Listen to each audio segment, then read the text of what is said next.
স্কটল্যান্ডের রাজা ছিলেন ডানকান। তার আমলে তার সময়ে এক বীর সেনাপতি ছিলেন, এক বীর যোদ্ধা ছিলেন। তার নাম হলো ম্যাকবেথ। যুদ্ধক্ষেত্রে অসামান্য সাহস, শৌর্য, বীর্যের ক্ষমতার প্রদর্শন করে তিনি সমগ্র রাজ্য জুড়ে, সমগ্র দেশ জুড়ে, সমগ্র দেশবাসীর কাছে তিনি এক অভূতপূর্ব শ্রদ্ধা, সম্মান এবং ভালোবাসার জায়গা করে নিয়েছিলেন। সবার চোখে তিনি এক অদ্ভুত শ্রদ্ধা, সম্মান পেয়েছিলেন। সবার কাছে তিনি পূজিত হতেন। তো এই বীর সেনাপতি ম্যাকবেথ একই সঙ্গে রাজার প্রিয়পাত্র তো অবশ্যই ছিলেন, এবং সেই সঙ্গে তিনি তার ক্লোজ রিলেটিভ, নিকট আত্মীয় ছিলেন। আর এই ম্যাকবেথ কে ছিলেন না থেন অফ গ্লেমিস, গ্লেমিসের থেন ছিলেন। যাই হোক, সম্প্রতি নরওয়ের সেনাবাহিনীর সাহায্যপ্রাপ্ত, নরওয়ের বিশাল সেনাবাহিনীর সাহায্যপ্রাপ্ত এক রিবেল আর্মি, এক বিদ্রোহী সেনাদলকে পরাস্ত করে ফিরে আসছেন দুই বীর সেনাপতি। তারা কারা কারা না ম্যাকবেথ এবং তার প্রিয় বন্ধু ব্যাংকো। তারা যুদ্ধক্ষেত্রে জয়লাভ করে, পরাজিত করে, কাদেরকে পরাজিত করেছেন না এক রিবেল আর্মি, এক বিদ্রোহী সেনাদলকে পরাজিত করেছেন, যাদেরকে সাহায্য করেছিল নরওয়ের বিশাল সেনাবাহিনী। তো সেই সেনাবাহিনীকে, সেই রিবেল আর্মিকে পরাস্ত করে দুই বন্ধু ব্যাংকো এবং ম্যাকবেথ তারা ফিরে আসছেন। পথিমধ্যে থান্ডার এবং লাইটনিং,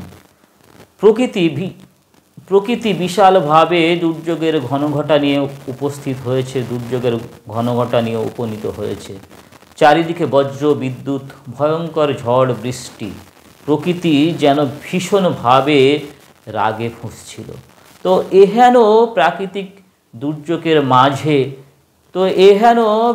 দুর্যোগের মাঝে দুর্যোগকে পাথেয় করে দুই বন্ধু ফিরে আসছেন ম্যাকবেথ এবং ব্যাংকো।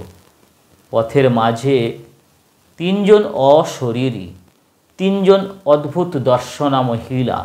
তাদেরকে দেখতে মহিলাদের মতোই লাগছে বটে, কিন্তু তাদের দাড়ি রয়েছে, তাদের যে ত্বক, তাদের যে চামড়া, তাদের যে স্কিন, সেটা কোঁচকানো, রুক্ষ, শুষ্ক, এবং তারা জঙ্গলি পোশাক পরিধান করে রয়েছে।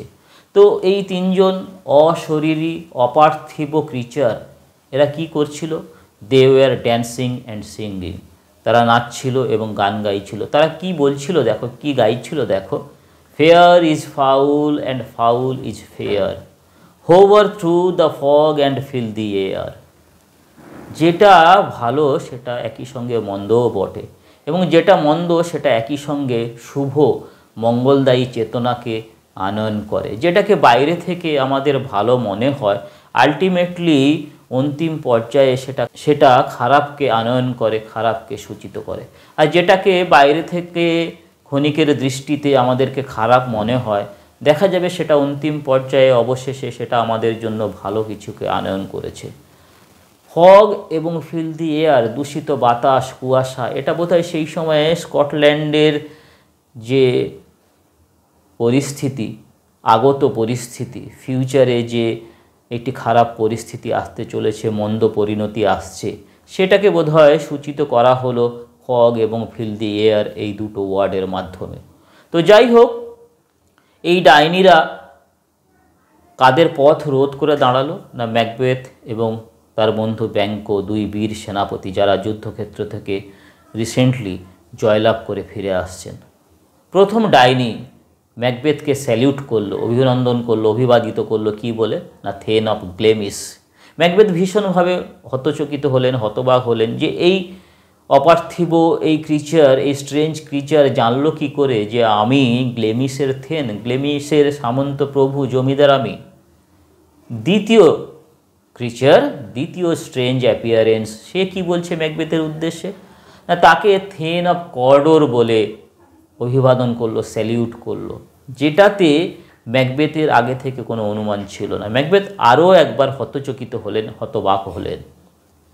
তৃতীয় ক্রিচার, তৃতীয় স্ট্রেঞ্জ অ্যাপিয়ারেন্স, তৃতীয় ডাইনি ম্যাকবেথের দিকে ঘুরে দাঁড়ালো এবং কি বলল? You will be the king of Scotland hereafter, এরপর থেকে স্কটল্যান্ডের রাজা তো তুমি। যেটা শুনে ম্যাকবেথ আরও বেশি করে অবাক হয়ে গেলেন।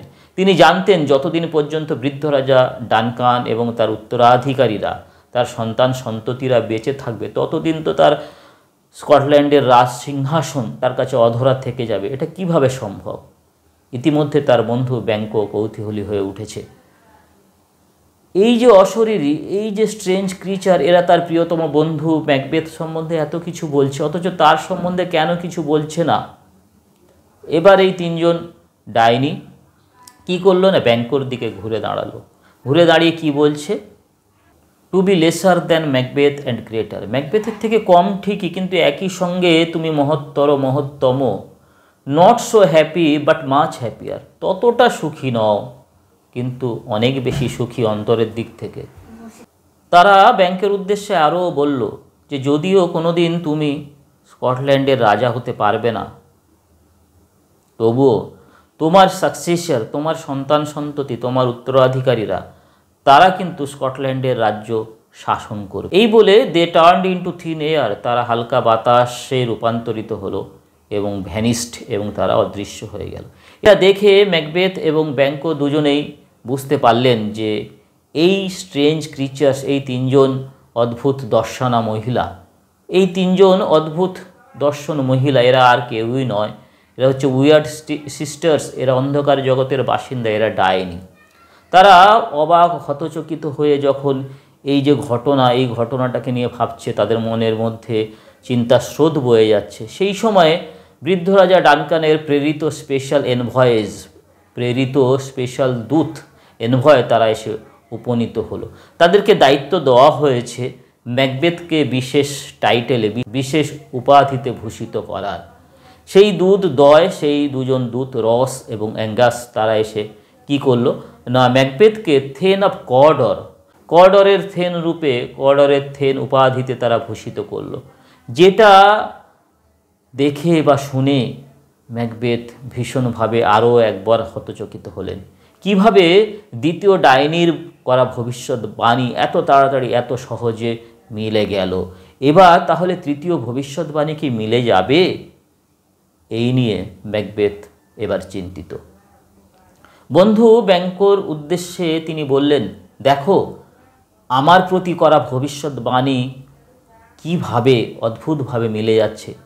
তোমাকে যেটা বলা হয়েছে সেই ভবিষ্যৎবাণী নিয়ে তুমি কি একবারও ভাবছো না? বন্ধু ব্যাংকো রিপ্লাই দিচ্ছে, উত্তর দিচ্ছে কি, যে এই অন্ধকার জগতের বাসিন্দারা ছোট্ট জিনিস নিয়ে আমাদেরকে কি করে, আমাদেরকে ভীষণভাবে আনন্দ দান করে, আনন্দিত করে, কিন্তু এরা কিন্তু গ্রেটার কনসিকুয়েন্সের জন্য আমাদেরকে কিন্তু প্ররোচিত করে। ছোট্ট জিনিসে এরা সত্য কথা বলে আমাদের মনে পুলককে নিয়ে আসবে, আনন্দকে নিয়ে আসবে, কিন্তু বড় ক্ষতির সম্মুখীন কিন্তু এরা এই ছোট্ট জিনিসে লোভ দেখিয়েই বড় ক্ষতির দিকে আমাদেরকে নিয়ে যাবে। ওহে প্রিয় বন্ধু, এই ডাইনিদের করা ভবিষ্যৎবাণী তোমার মনকে আনন্দ দিতে পারে, কিন্তু আমি কিন্তু এটা নিয়ে চিন্তিত। আমার মধ্যে কিন্তু আনন্দ নেই, কারণ এরা ছোট্ট জিনিসকে নিয়ে ছোট্ট করে তোমাকে মিথ্যা কথা বলে কি করবে, বিপথে তোমাকে পরিচালিত করবে এবং তুমি গ্রেটার কনসিকুয়েন্সের মুখোমুখি হবে। ইতিমধ্যে লেডি ম্যাকবেথের কাছ থেকে সব কিছু জানতে পারলেন, শুনতে পেলেন। দ্বিতীয় ডাইনির করা ভবিষ্যৎবাণী যে মিলে গেছে, অদ্ভুতভাবে মিলে গেছে, সেটাও তিনি অভিহিত হলেন, সেটা সম্বন্ধে তিনি জানতে পারলেন। এবার তিনি অনিচ্ছুক ম্যাকবেথকে তিনি উত্তেজিত করতে থাকলেন। যে ম্যাকবেথ রক্তের চিন্তায়, রক্তের ভাবনায়, রক্তের কল্পনায়, যে ম্যাকবেথ ভীষণভাবে অনুতপ্ত, বিবেকের দংশনে দংশিত, লেডি ম্যাকবেথ কিন্তু সহজে দম্বার পাত্রী নন। তার মধ্যে ইনঅর্ডিনেট অ্যাম্বিশন রয়েছে। তিনি যে করেই হোক বৃদ্ধ রাজা ডানকান এবং তার সন্তান সন্ততিকে পৃথিবী থেকে সরিয়ে দেওয়ার চিন্তাভাবনায় যে করেই হোক তিনি সাফল্য লাভ করতে চান। ইতিমধ্যে বৃদ্ধ রাজা ডানকান তার নিউমেরাস থেন্স অ্যান্ড অ্যাটেন্ডেন্স, তার অনেক অসংখ্য জমিদার এবং তার যে অ্যাটেন্ডেন্স, তার যে কর্মচারী বৃন্দ, কর্মী বৃন্দ, এবং একই সঙ্গে তার দুই ছেলে ম্যালকম এবং ডোনাল্ড বেনকে নিয়ে কোথায় আসছেন না, ম্যাকবেথের সঙ্গে সাক্ষাৎ করতে আসছেন। ম্যাকবেথের যে প্রাসাদ দুর্গ ইনভারনেস, তার উদ্দেশ্যে তারা যাত্রা শুরু করেছেন। যথাসময়ে এসে বৃদ্ধ রাজা ডানকান এসে উপনীত হলেন কোথায় না, ম্যাকবেথের সঙ্গে সাক্ষাৎ করার জন্য, তাকে অনার দেওয়ার জন্য, তাকে সম্মানিত করার জন্য। কেন না, যেহেতু এক বিদ্রোহী সেনাদলকে অসামান্য সাহস, শৌর্য, বীর্য প্রদর্শন করে তিনি তাদেরকে পরাস্ত করে দেশের সম্মানকে উজ্জীবিত করে, পুনরুজ্জীবিত করে, সঞ্জীবিত করে তিনি ফিরে এসেছেন। তাই তাকে অনার দেওয়ার জন্য বৃদ্ধ রাজা ডানকান এসে তার প্রাসাদ দুর্গে এসে উপনীত হলেন। ইনভারনেস, এই প্রাসাদ দুর্গটি একটি পাহাড়ের উপরে এটা আসীন ছিল, পাহাড়ের উপরে অবস্থিত ছিল। এর চারিদিকের অদ্ভুত মনোরম পরিবেশ বৃদ্ধ রাজা ডানকানকে ভীষণভাবে প্লিজ করেছিল, ভীষণভাবে সন্তুষ্ট করেছিল। এই যে প্রাসাদ দুর্গ, এটা একটি পাহাড়ের উপরে অবস্থিত ছিল এবং এর যে খিলান ছিল, এর যে স্তম্ভ ছিল, সেই খিলান এবং স্তম্ভগুলোতে মার্লেট এবং সোয়ালো পাখিরা তারা বাসা বেঁধেছিল।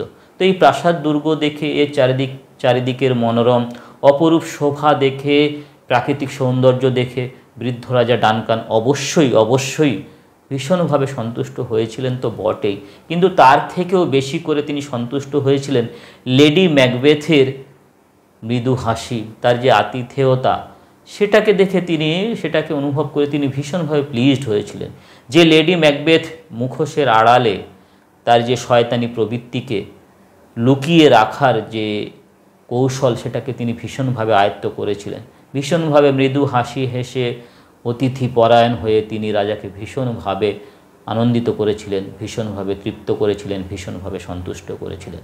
তো যাই হোক, দীর্ঘ পথশ্রমে ক্লান্ত বৃদ্ধ রাজা ডানকান খুব তাড়াতাড়ি তিনি শয্যা গ্রহণ করলেন, তিনি ঘুমিয়ে পড়লেন।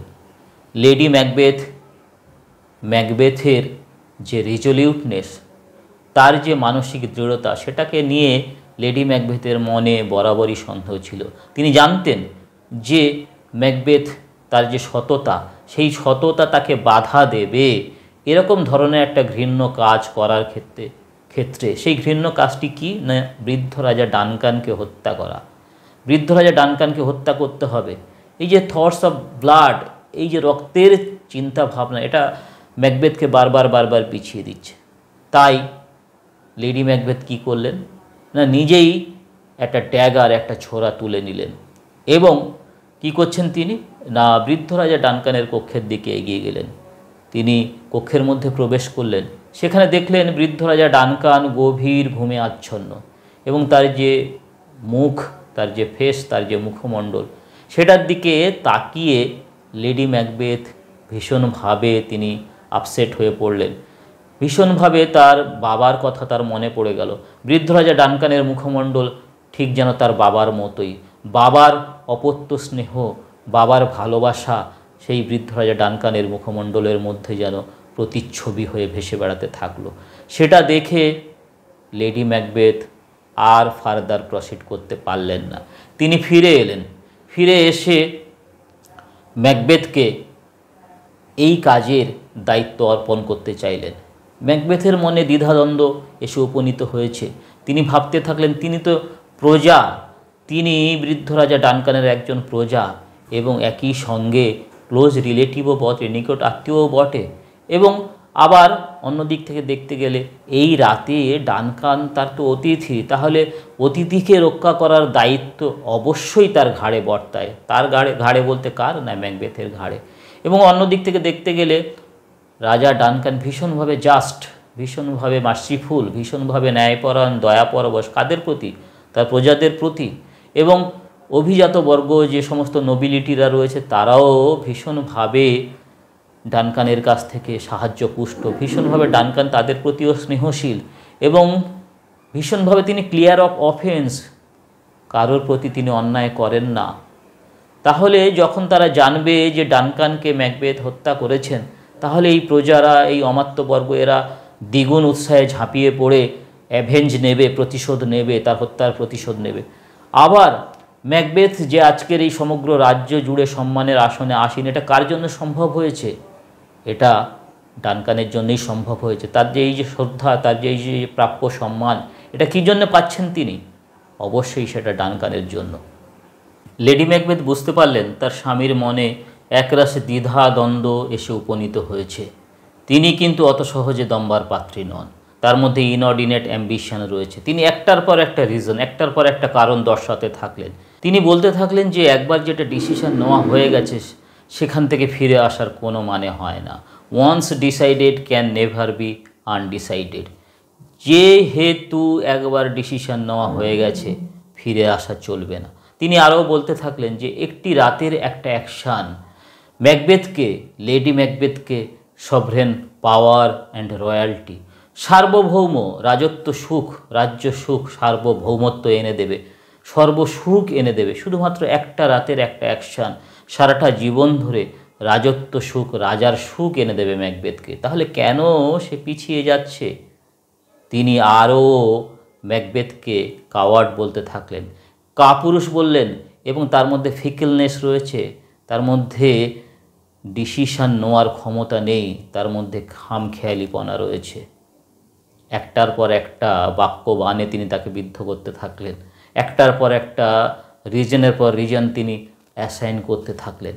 অবশেষে ম্যাকবেথ একটি বড় ছোরা ড্যাগার নিয়ে বেরিয়ে পড়লেন রাতের আধারে এবং রাজার চেম্বারের উদ্দেশ্যে তিনি এগিয়ে গেলেন।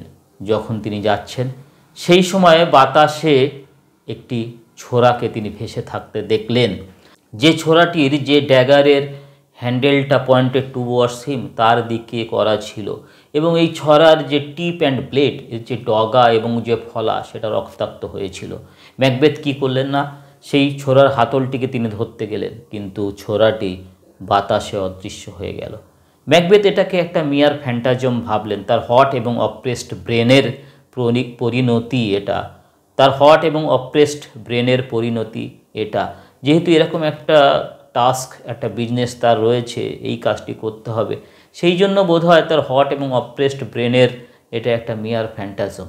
যাই হোক, ওভারকামিং দ্য ফিয়ারটাকে অতিক্রম করে ম্যাকবেথ কী করলেন না, বৃদ্ধ রাজা ডানকানের শয়নকক্ষে প্রবেশ করলেন এবং ছোরার এক আঘাতে স্লিউ দ্য হ্যাপলিস কিং, সেই অসহায় রাজাকে তিনি হত্যা করলেন।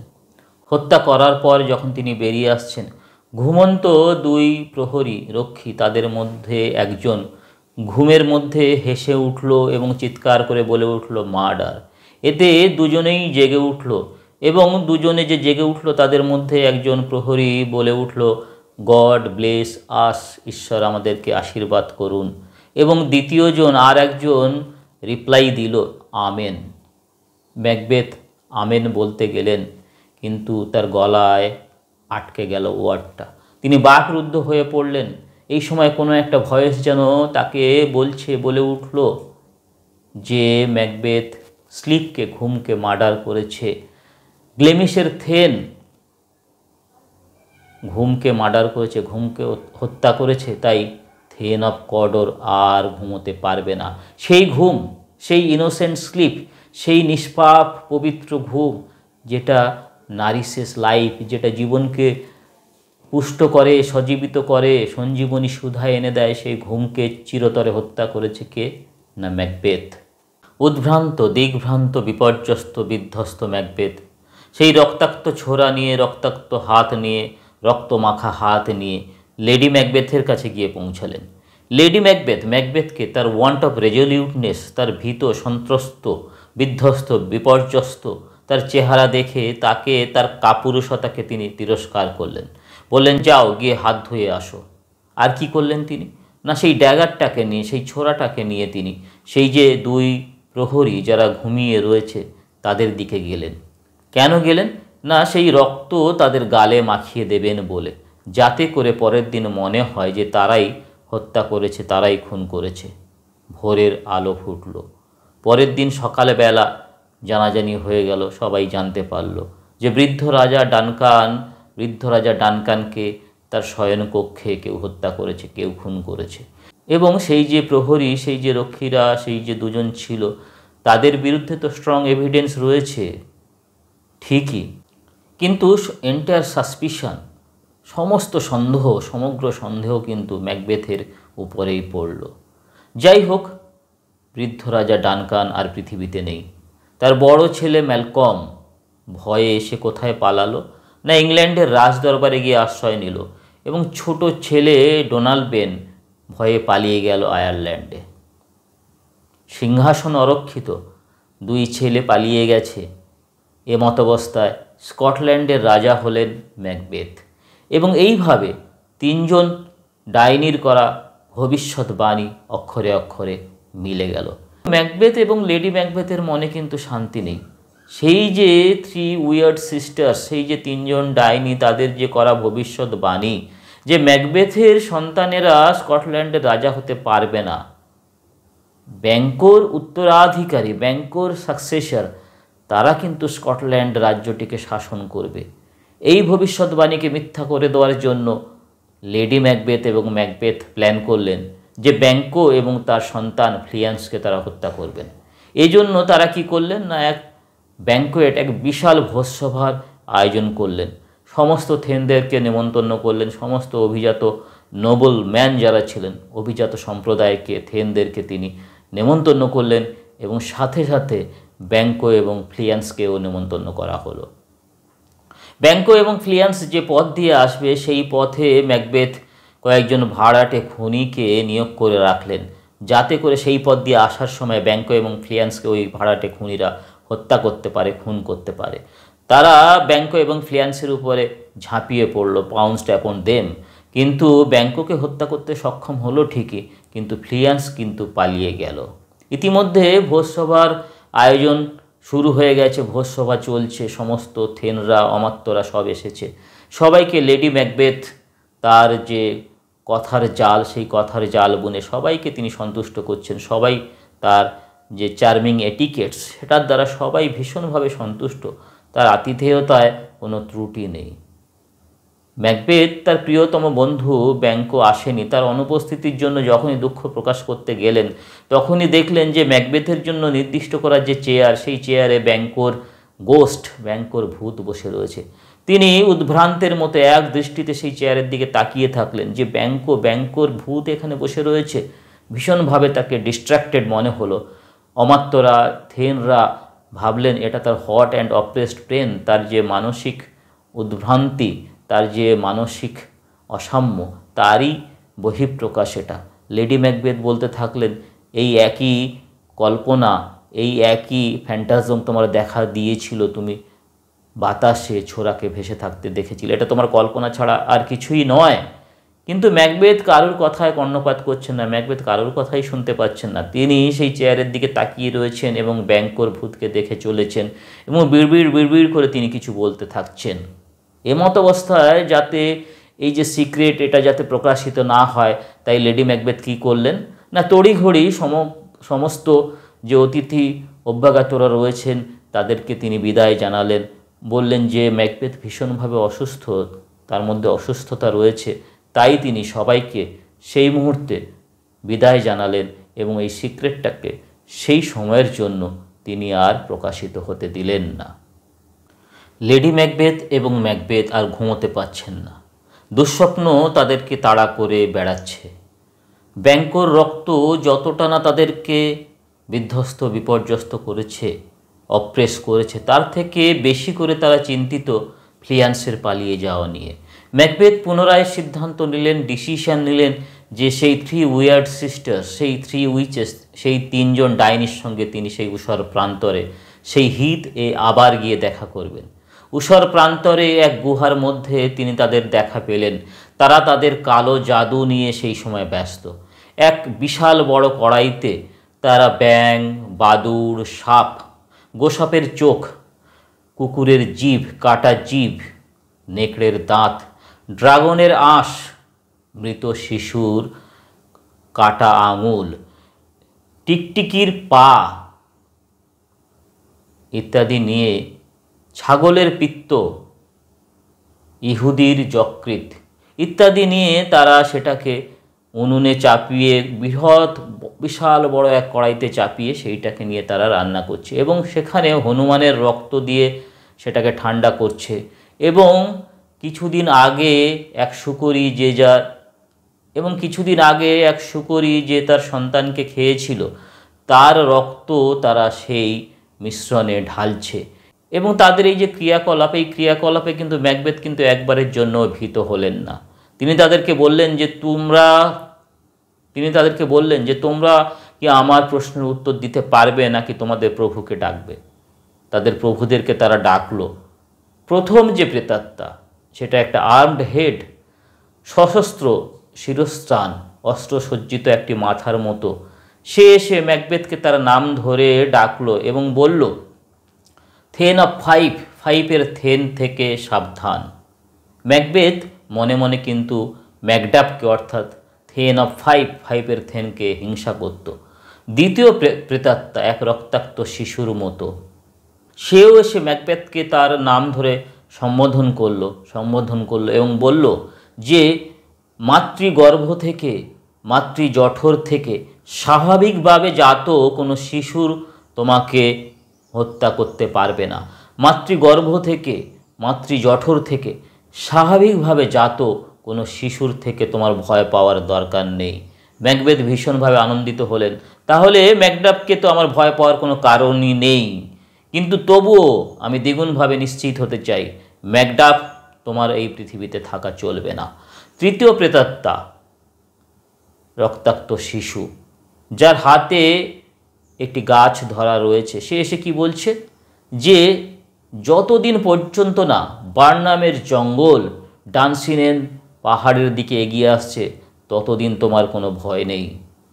ম্যাকবেথ ভাবলেন, তাহলে তো আমার আর কোনো চিন্তাই নেই।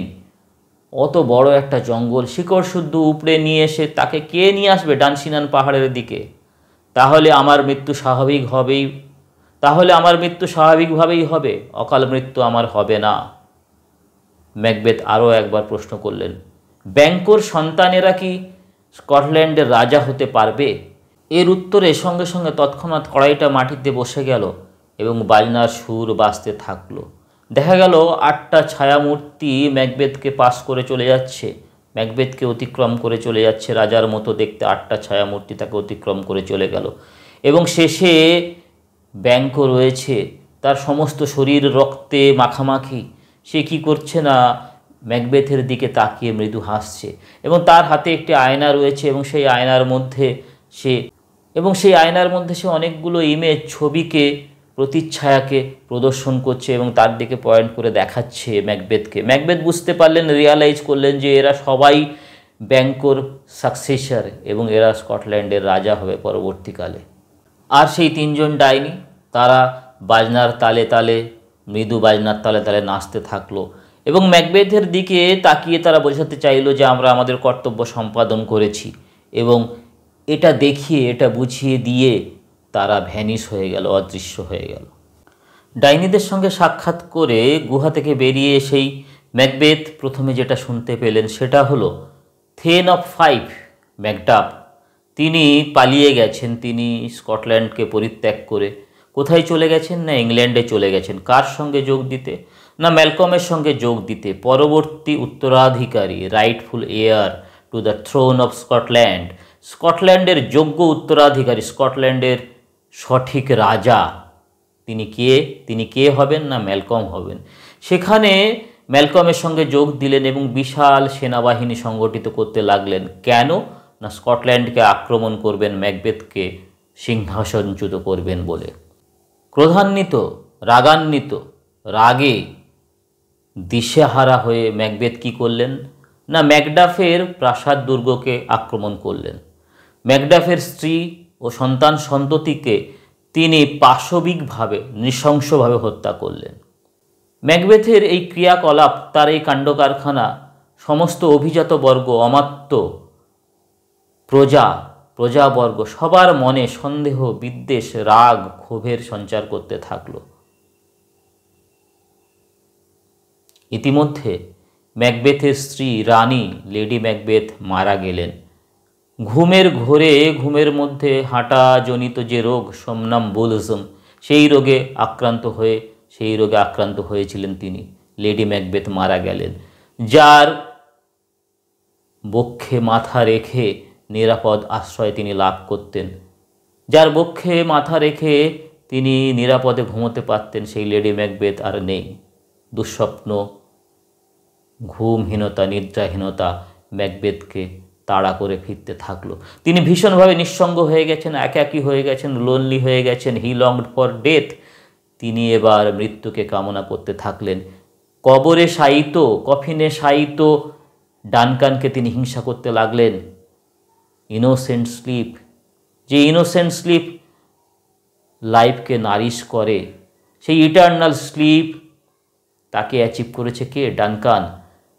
কোনো তরবারি, কোনো বিষ প্রয়োগ, কোনো ট্যাক্স আজ আর ডানকানকে আঘাত করতে পারবে না। ডানকানকে তিনি হিংসা করতে থাকলেন এবং নিজের জীবন নিয়ে তিনি ভীষণভাবে হতাশাগ্রস্ত হয়ে পড়লেন। ডাইনিদের করা ফলস ভবিষ্যৎবাণী, ডাইনিদের করা যে স্তুতি বাক্য, সেটা তার মনে আশার সঞ্চার করতে থাকলো যে স্বাভাবিকভাবে জাত, মাতৃজঠর থেকে, মাতৃগর্ভ থেকে স্বাভাবিকভাবে জাত কোনো শিশুর দ্বারা তার কোনো ক্ষতি হবে না। কোনো শিশু, মাতৃগর্ভ থেকে স্বাভাবিকভাবে জাত কোনো শিশু সন্তান তার কোনো ক্ষতি করতে পারবে না। এটা ভেবে ভেবে তিনি মনে আশান্বিত হলেন। আর কি না, বার্নামের জঙ্গল তো কোনোদিন ডান্সিনান হিলের দিকে এগিয়ে আসতে পারবে না, এটা ভেবেও তিনি আশান্বিত হলেন। তাই তিনি নিজের দুর্গে নিজেকে আটকে রাখলেন এবং নিজের দুর্গে তিনি অপেক্ষা করতে থাকলেন যে ম্যালকম, ম্যাকডাফ তারা সৈন্যবাহিনী নিয়ে আক্রমণ করুক। সেই আক্রমণের জন্য তিনি ওয়েট করতে থাকলেন, নিজের দুর্গেই তিনি নিজেকে রেখে দিলেন। অবশেষে একদিন এলো, সেই দিন এসে উপনীত হলো যখন এক দূত, এক মেসেঞ্জার ভয়ে বিবর্ণ, তার মুখ ফ্যাকাশে, ভয়ে তার মুখ ফ্যাকাশে হয়ে গেছে, ছুটতে ছুটতে দৌড়তে দৌড়তে ম্যাকবেথের কাছে এলো এবং ম্যাকবেথকে বলল, রাজা, মহারাজ, সম্রাট, বার্নামের জঙ্গল এগিয়ে আসছে, আমি পাহাড়ের উপর থেকে দেখেছি। ম্যাকবেথ ভীষণভাবে ক্রুদ্ধ হলেন, রাগান্বিত হলেন। বললেন, তোর কথা যদি ফলস হয় তোকে সামনের ওই গাছে জ্যান্ত ঝুলিয়ে রাখবো, যতদিন না তুই মরিস, তোর না মরা পর্যন্ত তোকে ওই গাছে ঝুলিয়ে রাখবো।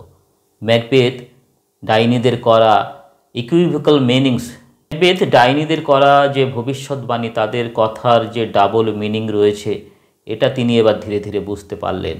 আসলে ব্যাপারটা হয়েছে কি, ম্যালকম যখন বিশাল সেনাবাহিনী নিয়ে আসছিলেন বার্নামের জঙ্গলের মধ্য দিয়ে, তখন তিনি সৈন্যদেরকে নির্দেশ দিয়েছিলেন যে প্রত্যেকে এক একটা গাছের এক একটা ডাল কেটে নাও এবং সামনে ধরে থাকো, এক একটা ডাল কেটে নিয়ে সামনে ধরে রাখো, যাতে করে শত্রুপক্ষ, শত্রুপক্ষের সেনাবাহিনী আমাদের প্রকৃত সংখ্যা জানতে না পারে।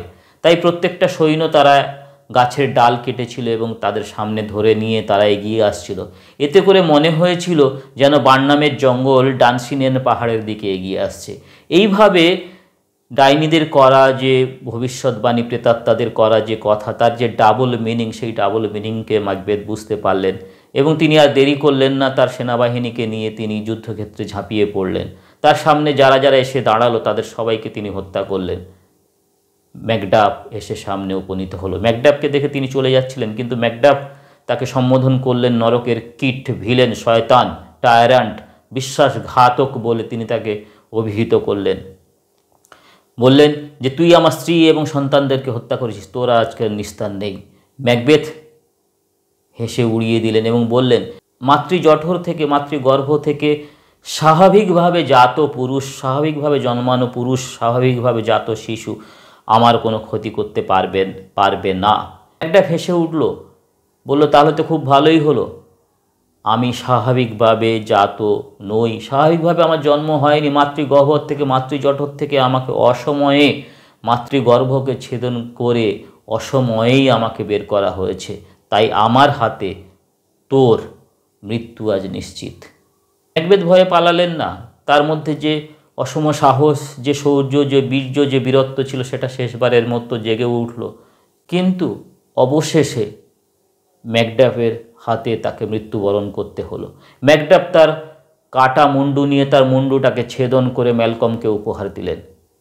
সমগ্র প্রজাবর্গ, অমাত্য, নোবিলিটি, সমস্ত মানুষের আনন্দ উল্লাসের মধ্য দিয়ে তরুণ রাজা, তরুণ প্রশাসক ম্যালকম স্কটল্যান্ডের সিংহাসনে আরোহণ করলেন।